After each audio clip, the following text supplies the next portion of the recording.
আসসালামু আলাইকুম। আসসালামু আলাইকুম।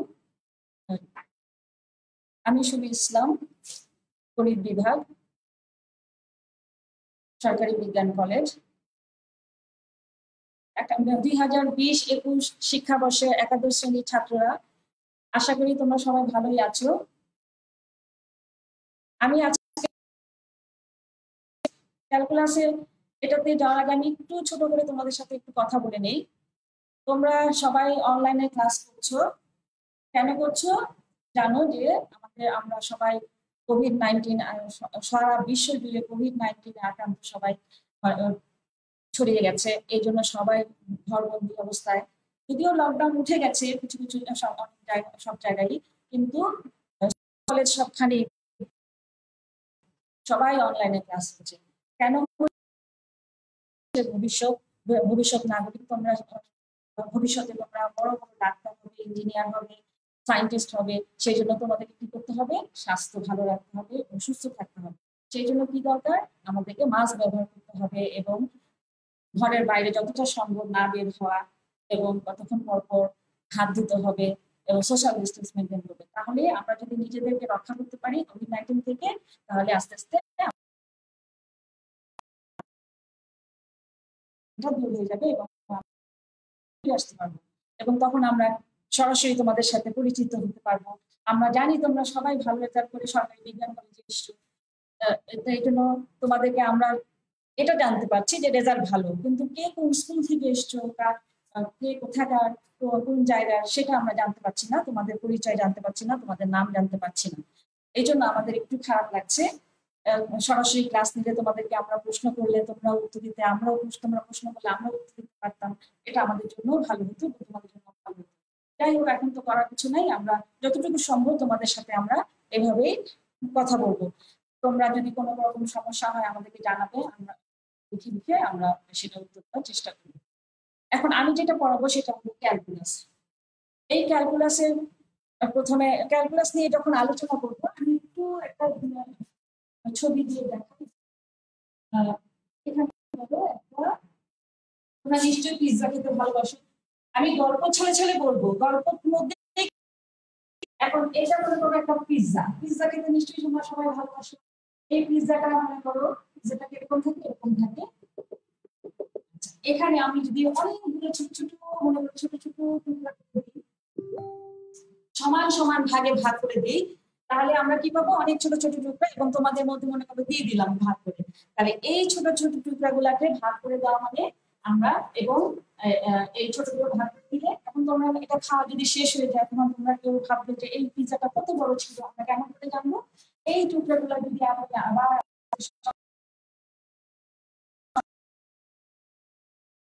প্রসেসটা, সেটাকে আমরা ক্যালকুলাসের মধ্যে দেখতে পারি। কেমন করে?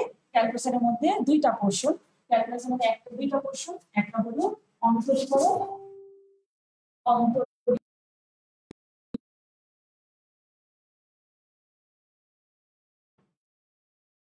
অন্তরীকরণ বা ডিফারেন্সিয়েশন,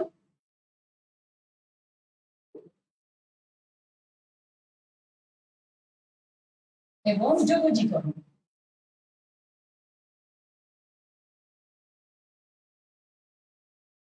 বা ইন্টিগ্রেশন।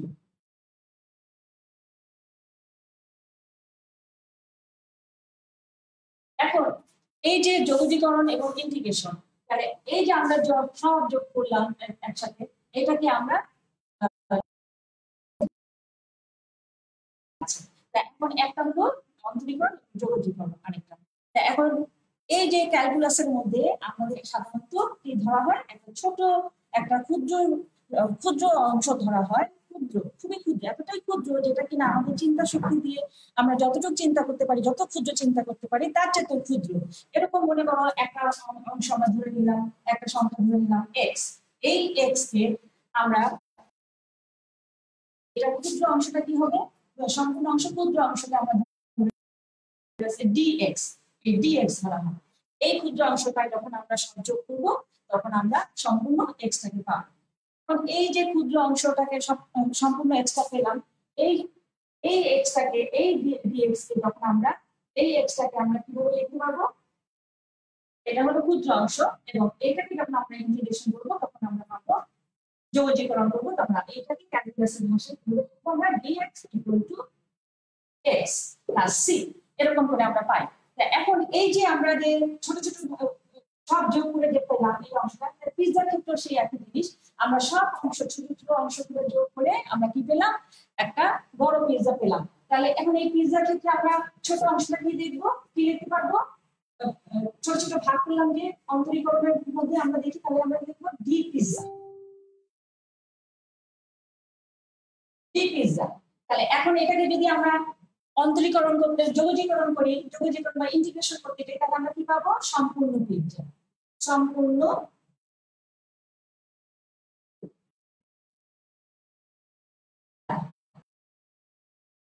সি এখানে একটা আমরা। তাহলে আমরা দেখলাম যে কি ছোট ছোট অংশ যখন ভাগ করলাম তখন পেলাম ডি পিৎজা, এবং এইটাকে যখন আমরা ইন্টিগ্রেশন বা যোগজীকরণ করলাম তখন আমরা সম্পূর্ণ পিৎজাটা পেলাম এবং প্লাস সি পেলাম। এইভাবে আমাদের ক্যালকুলাসে দুইটা অংশ থাকে, পিৎজা এবং দুইটা অংশ, একটা হলো ডিফারেন্সিয়েশন আর একটা হলো ইন্টিগ্রেশন।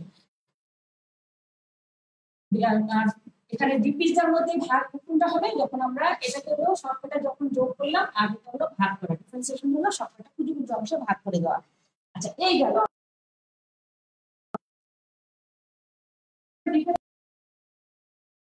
আবার অন্তরীকরণ এবং যোগজীকরণ। এখন আমরা হিস্ট্রি দেখি। এখন এই হিস্ট্রি দেখতে হলে আমাদের দুইজন সায়েন্টিস্টের নাম জানতে হবে। একটু দেখে নিন হিস্ট্রি জিনিসটা কি।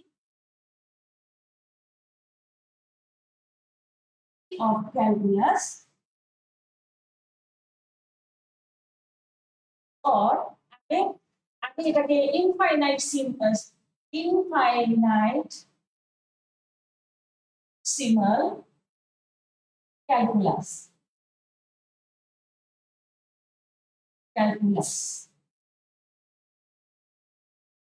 এটাকে আগে ইনফাইনাইটসিমাল ক্যালকুলাস বলা হতো। তাহলে history of calculus or infinite is a history of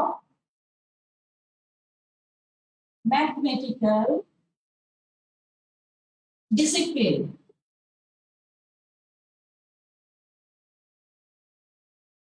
focus on limits, functions, derivatives,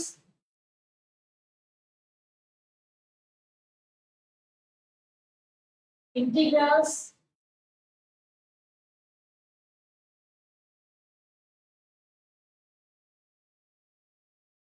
series.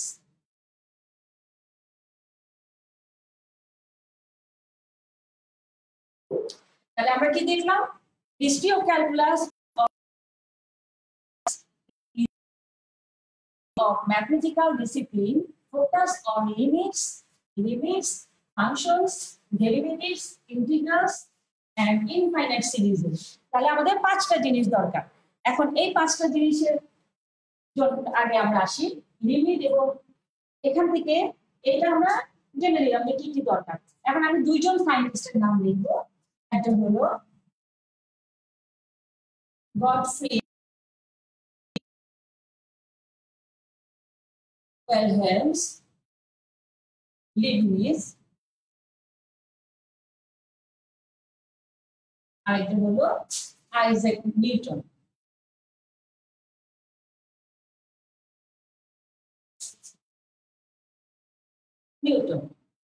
Gottfried Wilhelm Leibniz and Newton. এই হলো গডফ্রি ওয়েলহেম লিবনিজ। এই লিবনিজের জন্ম হলো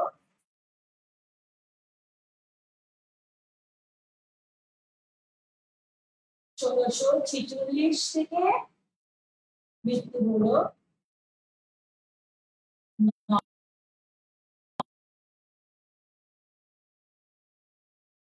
17-16 সাল পর্যন্ত। আর নিউটনের জানুয়ারি 1643 থেকে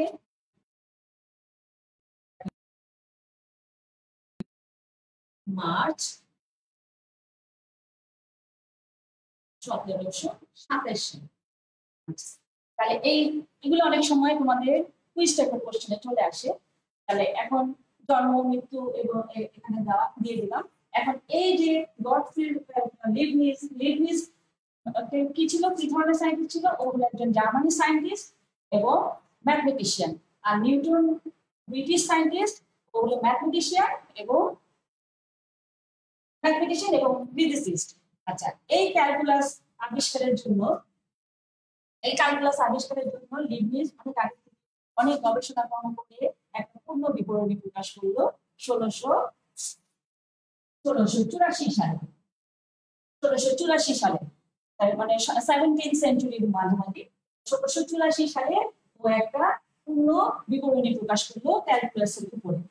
নিউটন তখন কি করলো? নিউটন আগে থেকেই গবেষণা করেছিল।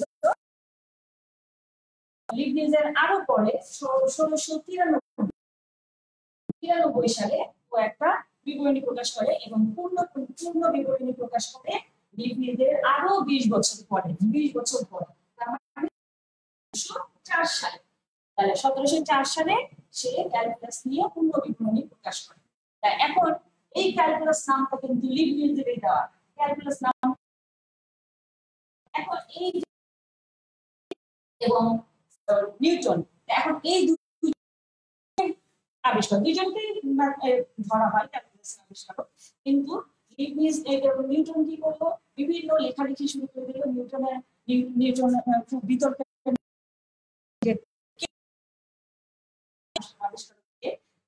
এখন এটা নিয়ে নিউটন কি করলো? বিভিন্ন পত্রিকায় লেখালেখি করলো এবং নিউটনের পক্ষে বেশিরভাগ কিন্তু বন্ধুদের নামে। এখন এটার জন্য নিউটন কি করলো? একটা নিরপেক্ষ কমিটি গঠন একটা কমিটি গঠন করলো। কমিটির নাম সোসাইটি রয়্যাল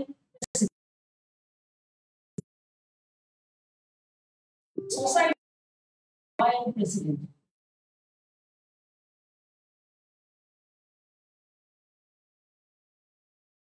এই নামে একটা নিরপেক্ষ কমিটি গঠন করলো এবং এটা বের করবো কে আসল করে এই দ্বন্দ্বটা আমরা মিটিয়ে দিব। 1711 সালে পূর্ণ ক্ষমতায় এটা নিয়ে গবেষণা একটা প্রতিবেদন দিল। কি ওই প্রতিবেদনে এই লিবনিজকে গবেষণা কর্মসূচির দায়ে ফাঁসিয়ে দিল। তখন তারপরে গোপনে নিউটন কি করলো? একটা পত্রিকায় সাময়িকীতে সে এটা নিয়ে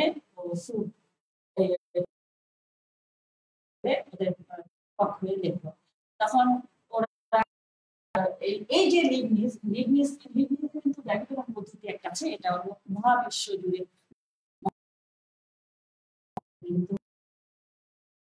এই যে যখন ওরা এই প্রতিবেদন দিল, তারপরে 1700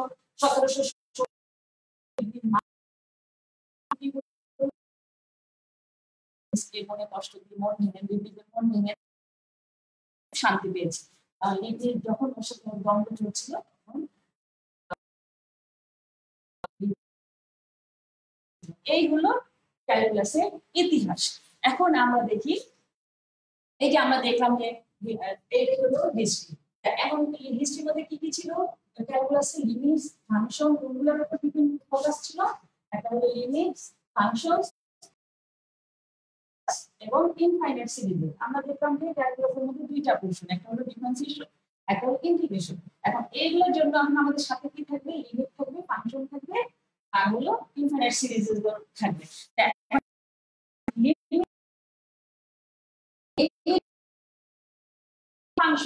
ফাংশন কি জিনিস? তারপরে আমরা লিমিটার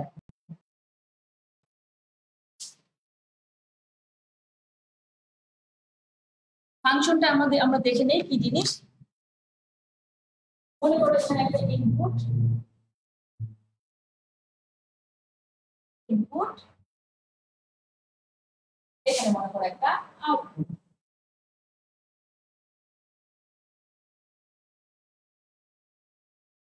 যদি x দিই আউটপুট মনে করো y দিই। এখন আমাদের এই দুটোর মধ্যে একটা রিলেশন তৈরি হবে y fx। এখন এই যদি আমরা একটা আউটপুট পাই তখনই আমরা এখানে x স্কয়ার প্লাস 4 এখানে যদি আমি দেই এখানে আমরা গাণিতিক ভাবে দেখি এটাকে মনে করো গাণিতিক দিক থেকে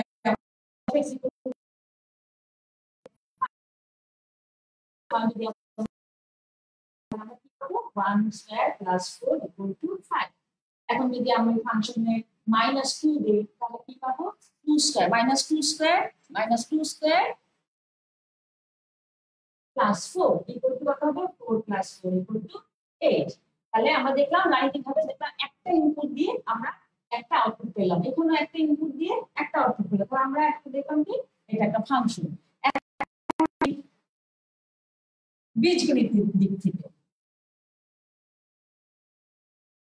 বীজগণিতের দিক থেকে দেখি, মনে করো এখানে আমি তিনটা এ দিই রিলেশন দিই এ সি। এ মনে করো area A equal to pi R square. এটা কিসের এরিয়া? এটা হলো একটা বৃত্তের এরিয়া, জানো নিশ্চয়ই।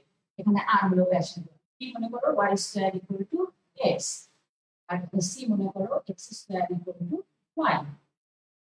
আচ্ছা এখন আমরা এর বেলায় দেখি কি জিনিসটা আসে। এর বেলায় এখানে আমরা যদি চিত্রটা আঁকি, এখানে ব্যাসার্ধ r। এখন এ আর ইকুয়াল টু আমরা কি পেলাম পাই আর স্কয়ার। তাহলে এ আর এর মান যদি 1 দিই আর ইকুয়াল টু যদি 1 দিই তখন আমরা কি পাবো পাই। দেখো একটা মান দিলাম, একটা দিলাম, আমি একটা মান পেলাম ব্যাসার্ধের ক্ষেত্রফলের মানটা আমি একটা পেলাম pi. Area equal to pi R square হলো বৃত্তের ক্ষেত্রফল। তাহলে ব্যাসার্ধ যদি 1 হয় বৃত্তের ক্ষেত্রফল হবে পাই। তারপরে বি তে দেখি আমি y square equal to x। তাহলে y square equal to x, এটাকে কেমন করে আমরা আঁকবো? এটা মনে করো x অক্ষ, y অক্ষ মূল বিন্দু। তাহলে আমাদের এটা হবে এরকম, এই এটা যাবে এরকম।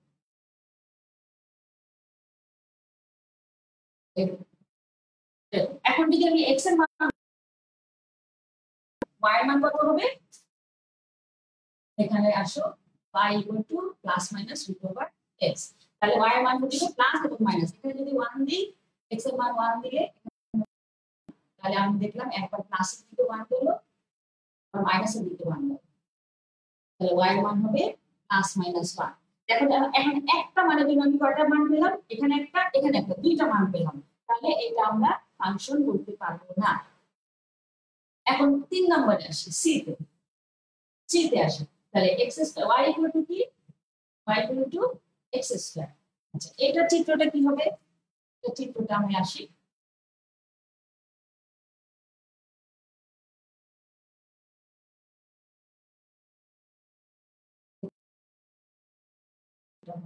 y মূল বিন্দু।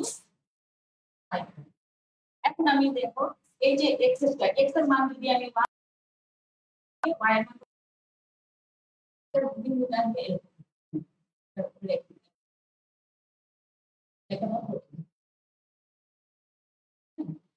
এই। তাহলে 1 দিলে y এর মান আসলো 1, x এর মান যদি 1 দিই y এর মান আসলো 1। আর এখানে x এর মান যদি আমি -1 দিই তাহলে y এর মান আসবে 1। একটা মানের জন্য আমি একটা মান পাচ্ছি, এখানে একটা মানের জন্য একটা মান পাচ্ছি। তাহলে আমরা এগুলো ফাংশন লিখতে পারবো। এগুলো বীজগণিতের ভাবে। এখন আমরা আসি সেটের মাধ্যমে। সেটের মাধ্যমে কিভাবে লিখবো আমরা?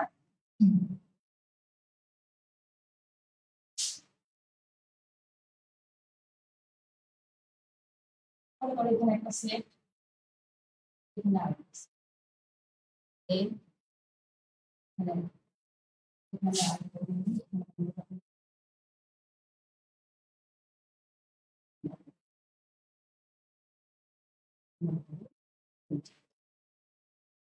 এখানে আরেকটা দিই।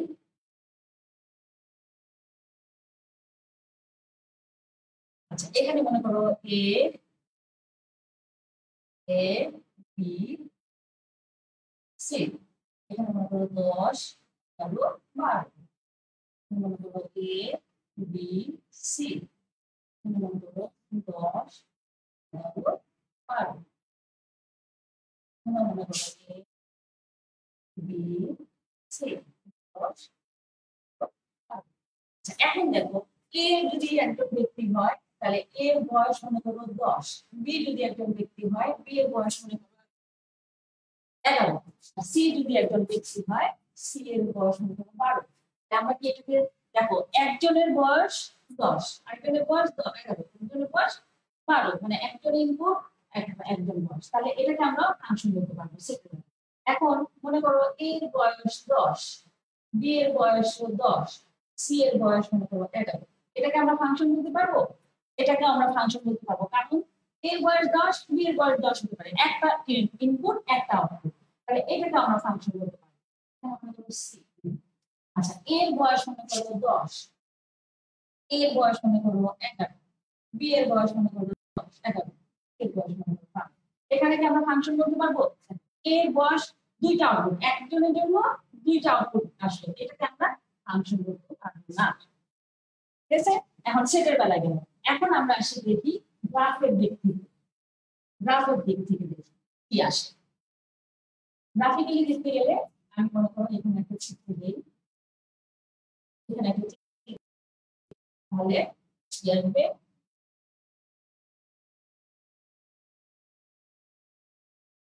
জ্যামিতিক দিক থেকে, জ্যামিতিক দিক থেকে দেখি ফাংশনটা।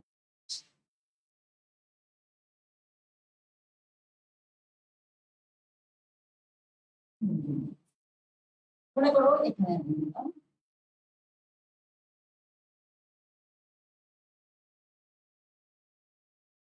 এই একটা,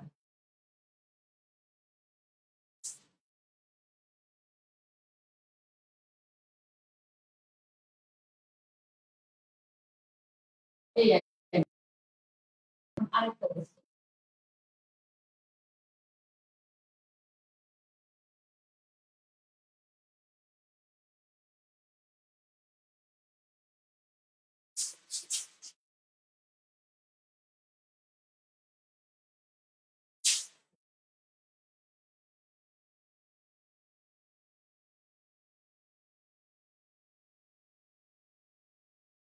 আরেকটা চিত্র,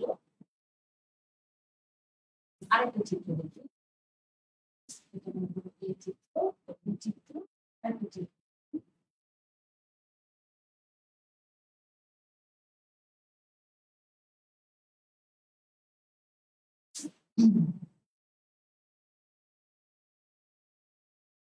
এখন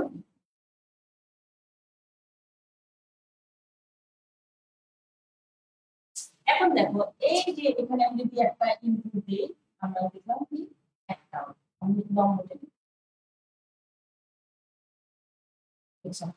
y অক্ষের সাথে লম্ব,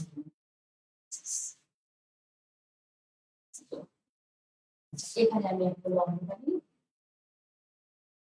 এখানে একটা লম্ব টানি, এখানে আমি একটা লম্ব। এখন তোমরা এখান থেকে বলতে পারবে যে x এর মানটা যখন আমি 1 দিই এখানে দিলাম, আমরা কয়টা আউটপুট পেলাম? এখানে একটা আউটপুট পেলাম, এখানে যদি একটা দিই এখানে আমি আরেকটা আউটপুট পেলাম, হয় তাহলে আমরা এটাকে ফাংশন দিতে পারবো, একটা ইনপুট দিলে আরেকটা আউটপুট x এর মান। আচ্ছা এখানে দেখো x এর মান যদি একটা দিই, এখানে y এর মান একটা পেলাম, তাহলে এটাকে আমরা আবার দেখো এখানে একটা x এর মানের জন্য এখানে y এর মান, এখানে y এর মান, এখানে একটা মান, তাহলে আমরা এখানে দেখো একটা x এর মান, তাহলে এখানে দেখো x এর একটা মানের জন্য আমরা তিনটা মান পেলাম, তাহলে এটাকে আমরা কি আউটপুট বলতে, এটাকে আমরা বলতে পারবো না, কারণ তিনটা একটা মানের জন্য তিনটা মান পেয়ে গেলাম, তাহলে আমরা এটাকে ফাংশন বলতে পারবো না। এখানে যদি আমি একটা মান দিই একটা মান পাবো, এখানে যদি একটা মান দিই এক্স এর দুইটা মান পাবো, তাহলে এটাকে আমরা ফাংশন পাবো বলতে পারবো? এখানে দুইটা আউটপুট পেলাম, এখানে একটা এখানে একটা, তাহলে আমরা এটাকে ফাংশন বলতে পারবো না। তাহলে এখানে আমরা দেখলাম কি গ্রাফিক্যালি আমরা একটা ফাংশন একটাকে দেখলাম ফাংশন। তাহলে এই গেল ফাংশন। এখন এই ফাংশন রেঞ্জ কাকে বলবো? ডোমেন এবং রেঞ্জ। ডোমেন রেঞ্জ বের করাটা দেখবো কিভাবে আমরা বের করবো। ডোমেন রেঞ্জ বের করতে হলে আমাকে একটা ফাংশন লিখতে হবে, domain range. Domain and range. আচ্ছা, ডোমেনের জন্য আমি একটা ফাংশন লিখি,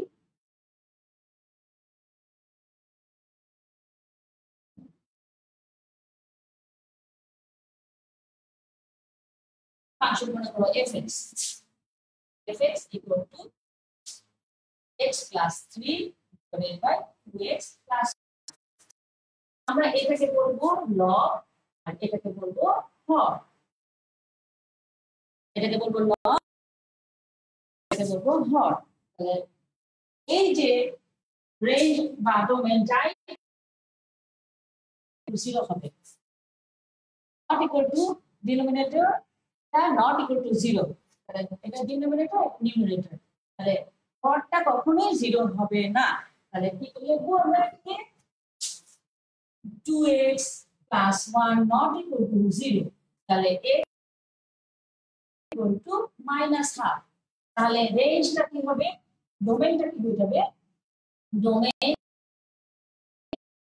ডোমেন হয়ে যাবে, এখানে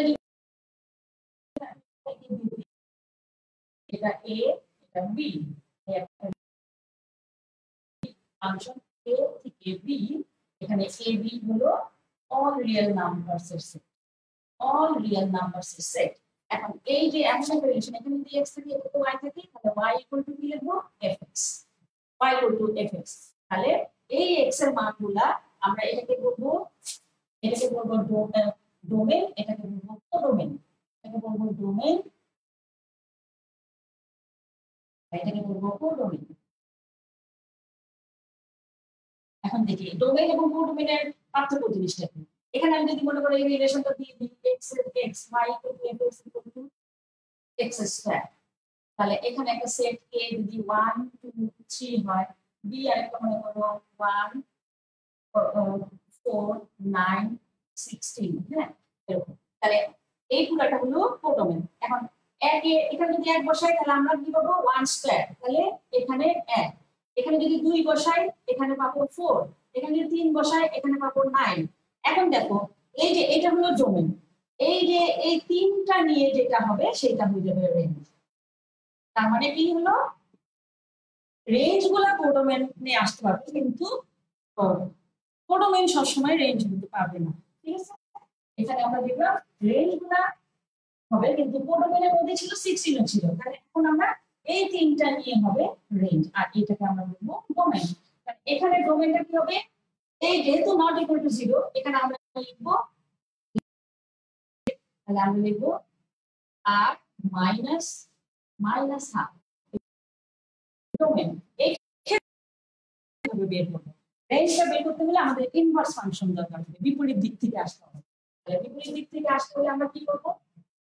এই যে এখানে দেখলাম fx, তাহলে এটার মধ্যে আমাদের ইনভার্স ফাংশনটা কি হবে? f ইনভার্স b, রিলেশনটা কি হবে?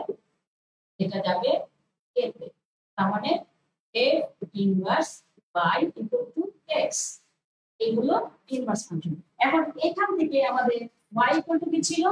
y equal two fx। এখন fx কত ছিল? fx ছিল x plus 3 by 2x plus 1। এখন এটাকে আমরা যদি ক্রস মাল্টিপ্লিকেশন করে দিই তাহলে 2xy plus y equal to x plus 3। তাহলে এখান থেকে আসো x গুলোকে আমরা যদি এক পাশে নিয়ে আসি তাহলে 2x minus x equal to y, আচ্ছা 2xy y গুলোকে আমরা একসাথে নিয়ে আসি, তাহলে y ইকুয়াল টু কত, x ইকুয়াল টু কত আসবে এখানে, x গুলোকে আমরা এক পাশে নিয়ে আসি, 2xy minus x equal to 3 minus y, তাহলে x যদি কমন নেই কত হবে, x কমন নাও এখান থেকে, x যদি আমি কমন নিই twice y minus 1 equal to 3 minus 1, তাহলে x equal to 3 minus y, আমাদের এইটা আমরা পেয়ে গেলাম ইনভার্সে। তাহলে আমাদের এখান থেকে, তাহলে এখানে যদি আমি y বসাই, এখানে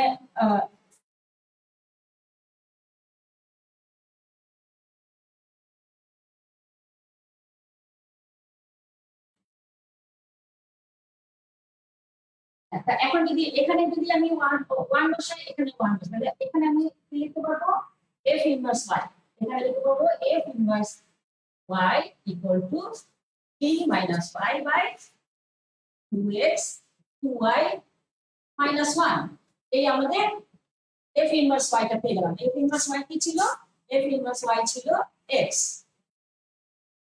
f inverse y equal to ছিল x, তাহলে এখন f inverse y equal to, আমি এখানে x হবে, তাহলে আমি লিখতে পারবো f inverse x equal to 3 minus x by 2x minus 1। এখন দেখো আমাদের ইনভার্স ফাংশনটা কি পেলাম, f inverse x equal to আসলো 3 minus x by 2x minus 1।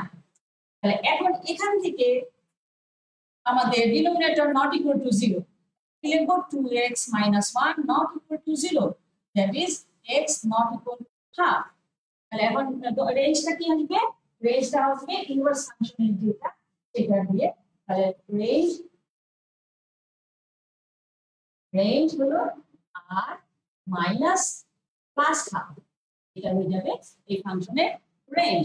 আচ্ছা, এখন আমি তোমাদেরকে একটু দেখাবো রেঞ্জটা কিভাবে বের করা যায়।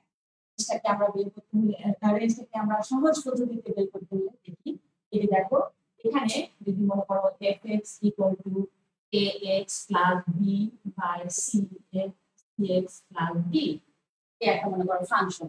এখন এখানে ডিনোমিনেটরে সবসময় মাইনাস থাকতে হবে। এখন এটাকে যদি আমি মাইনাস হিসাবে লিখি, তাহলে কি লিখবো, divided by cx minus d, minus d দিয়ে গুণ দিতে হবে। এখন এই দুইটাকে আমি যদি ইন্টারচেঞ্জ করে দিই, এটাকে d কে দিই মাইনাস d কে দিব এই জায়গায়, a কে দিব মাইনাস d এর জায়গায়, তাহলে আমি ইনভার্স ফাংশনটা পাবো। মাইনাস ইনভার্স ফাংশন হবে minus dx plus b divided by cx minus a। এটা তোমরা যদি y করে দেখো, দেখবে এই জিনিসটাই আসে। আমি আরেকটা অঙ্ক দিয়ে দেখাই, যে এটা অঙ্ক দিয়ে এরকম আসতে পারে ইনভার্স পদ্ধতি দিয়ে বের করার নিয়ম যেটা। এখন মনে করো fx equal to 7x plus 3 divided by 2, তাহলে এখানে আমাদের নিচে হবে মাইনাস দিয়ে, তাহলে 7x plus 3 divided by 0 into x minus দিলে minus 2। এখন এই 2 এর সাথে এই 7 এর ইন্টারচেঞ্জ হবে, তাহলে হবে f inverse x equal to কত লিখবো আমরা, minus 2x plus 3 divided by minus 2x plus minus 3 divided by 7। এইভাবে আরেকটা আমাদের বের করার পদ্ধতি, দেখো এইভাবে আরেকটা আমরা বের করতে পারি এই ইনভার্স ফাংশনটা। আর একটু দেখে আমরা বিপরীত দিক থেকে দেখি, ফাংশন অফ x, মানে x ধরলাম আমরা, মনে করো x থেকে আমাদের কি ছিল, 7 দিয়ে গুণ ছিল 7x, তারপরে কি ছিল 7x plus 3, তারপরে কি ছিল 2 দিয়ে ভাগ ছিল। ফাংশন বের করা কিভাবে সেটা আমি দেখাচ্ছি, এটা সহজ পদ্ধতি। 7x plus 3 divided by 2, এটা ছিল fx। এখন ইনভার্সটা বিপরীত দিক থেকে আসে, তাহলে বিপরীত দিক থেকে x, তাহলে কত আসবে, x কে কত দিয়ে ভাগ ছিল কত, 2, তাহলে 2 দিয়ে গুণ করব 2x, তারপরে এখানে এটা চলে যাবে উপরে, তাই না? এখন এটা হয়ে যাবে কি 2 দিয়ে x গুণ করলাম, +3 ছিল, আমাদের -3 দিতে হবে। তারপরে দেখো 7 দিয়ে গুণ ছিল, 7 দিয়ে ভাগ দিতে হবে, তাহলে 2x - 3 / 7, এটা হয়ে যাবে f ইনভার্স x। এই একটা সহজ পদ্ধতিতে আমরা ইনভার্স ফাংশন বের করা দেখলাম। এখন তোমরা এখানে জানি না তোমরা কতটুকু বুঝতে সুবিধা। আচ্ছা, তোমাদেরকে আমি বইয়ের নাম বলি নাই, বই আমি যেটা ফলো করব সেটা হলো উচ্চতর গণিতের এসইউ আহমেদের এই বইটা ফলো করবো, এম এ জব্বার এবং এসইউ আহমেদ। এটা ফার্স্ট ক্লাস সেকেন্ড ক্লাস দুইটাই লাগে। এখন আমি যখন অঙ্ক শুরু করব এই বই থেকে শুরু করব। তোমরা আর যদি তোমাদের কাছে না থাকে, যে বই থাকুক, আমি অঙ্ক লিখে দিব, লিখে দিয়ে করবো, সমস্যা নাই। না থাকলে একটা বই অন্তত তোমাদের সবার কাছে রাখবে, রাখলে হয় কি আমরা তোমাদের জন্য সুবিধা হয়, বুঝতে সুবিধা হবে, আমাদেরও পড়াতে ভালো লাগবে। আর যখন কলেজ খুলে যাবে, রেগুলার ক্লাস করতে পারবে, তোমাদের লাইব্রেরি কার্ড হয়ে যাবে, তখন তোমরা লাইব্রেরি থেকেও বই উঠিয়ে নিতে পারবে এবং বিভিন্ন রাইটারের বই আছে, ওগুলো দেখে নিতে পারবে। এখন ওই বইগুলো থেকে তোমরা উঠিয়ে নিতে পারবে। আর একটা অন্তত বই তোমাদের কাছে রাখবে অবশ্যই। আচ্ছা, এই গেল আমাদের ইনভার্স ফাংশন। এখন তোমাদের যেটা তোমরা তো মাস ডিস্ট্রিবিউশন নিশ্চয়ই জানো, সৃজনশীলে ছিল 50, সৃজনশীলে 50, দুইটা বিভাগ থাকে, ক বিভাগ থাকে, ক বিভাগ থাকে, আর হলো খ বিভাগ থাকে। এই সৃজনশীলে দুইটা ভাগ থাকে, দুইটা ভাগে একটা হলো বীজগণিত থাকে, আর হলো জ্যামিতি, জ্যামিতি। এই দুইটার মধ্যে থেকে 4টা প্রশ্ন আসে। আর এখানে থাকবে ত্রিকোণমিতি আর হলো ক্যালকুলাস। এই দুইটা ভাগ থেকে 4টা মোট 8টা থাকবে, প্রত্যেকটা থেকে দুইটার বেশি, দুইটার কম নেওয়া যাবে, মিনিমাম দুইটা করে নিয়ে মোট 5টা প্রশ্ন উত্তর দিতে হবে। 5 × 10, এই 10-এর মধ্যে ভাগ থাকবে 2 × 4 × 4। এই হলো 50 নাম্বার। এই 50 নাম্বার থাকবে সৃজনশীল। সৃজনশীলে তোমাদের জানো যে তোমাদের অঙ্ক ভালো করে বুঝতে হবে, না বুঝলে তোমরা সৃজনশীল অঙ্ক করতে পারবে না, কারণ বই থেকে কিন্তু পাবে না, বইটা করে জাস্ট এখন লিঙ্কস হিসাবে রাখা। আচ্ছা, এই গেল আমাদের ইনভার্স ফাংশন দেখলাম, কিভাবে বের করে ডোমেইন রেঞ্জ বের করার নিয়ম দেখলাম। আচ্ছা, এখন আমরা আসি লিমিট। আগে আমি লিমিটের সংজ্ঞাটা দিয়ে দিই। হ্যাঁ, লিমিট কাকে বলবো? লিমিটের সংজ্ঞাটা দিই। আচ্ছা, লিমিট হলো চলমান রাশি,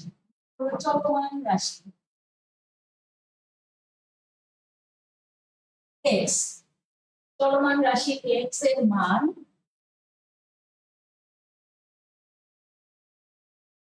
কোন নির্দিষ্ট সংখ্যা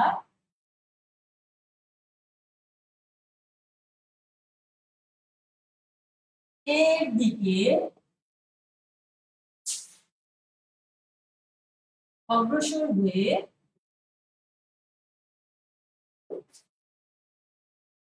এর যথেষ্ট সন্নিকটবর্তী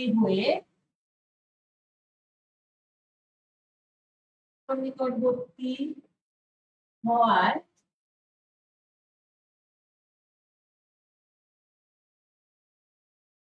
যদি প্রদত্ত ফাংশন, যেটা দেওয়া থাকবে, প্রদত্ত ফাংশন f(x) কোন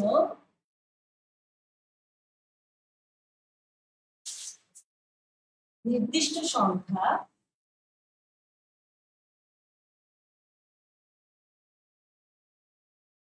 l এর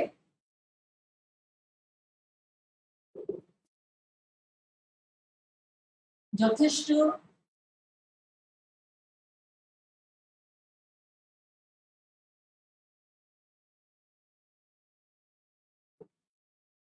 সন্নিকটবর্তী হয়, তবে l কে, এই lটাকে এল কে এ বিন্দুতে এফএক্স ফাংশনের লিমিট বলা হয়।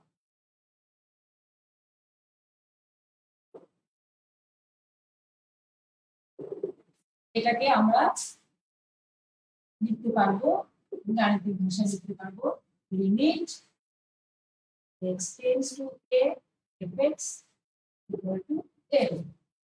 তাহলে কি হলো, একটা চলমান রাশি x এর একটা নির্দিষ্ট সংখ্যা এর মানটা যদি একটা নির্দিষ্ট সংখ্যা a এর দিকে অগ্রসর হয়ে এর যথেষ্ট সন্নিকটবর্তী হয়, এই প্রদত্ত ফাংশন fx কোনো নির্দিষ্ট সংখ্যা a এর যথেষ্ট সন্নিকটবর্তী হয়, তবে এটাকে আমরা fx ফাংশনের লিমিট বলবো। তাহলে এলটাকে বলবো fx এর লিমিট কোন বিন্দুতে, a বিন্দুতে। এটা তোমাদের মনে রাখতে হবে, ভালো করে সংখ্যাটা রাখতে হবে। এখন আচ্ছা, এখন আমি দেখি লিমিটটা বুঝতে হলে তো আমাদের একটু ফাংশনের দরকার।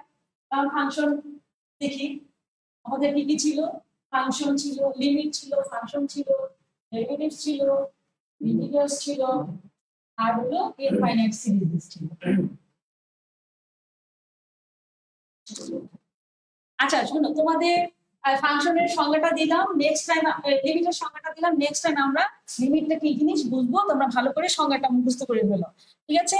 এখন জানি না তোমাদের কতটুকু বুঝতে পেরেছো। আচ্ছা, সবাইকে ধন্যবাদ। নেক্সট ক্লাসে আশা করি দেখা হবে ইনশাল্লাহ।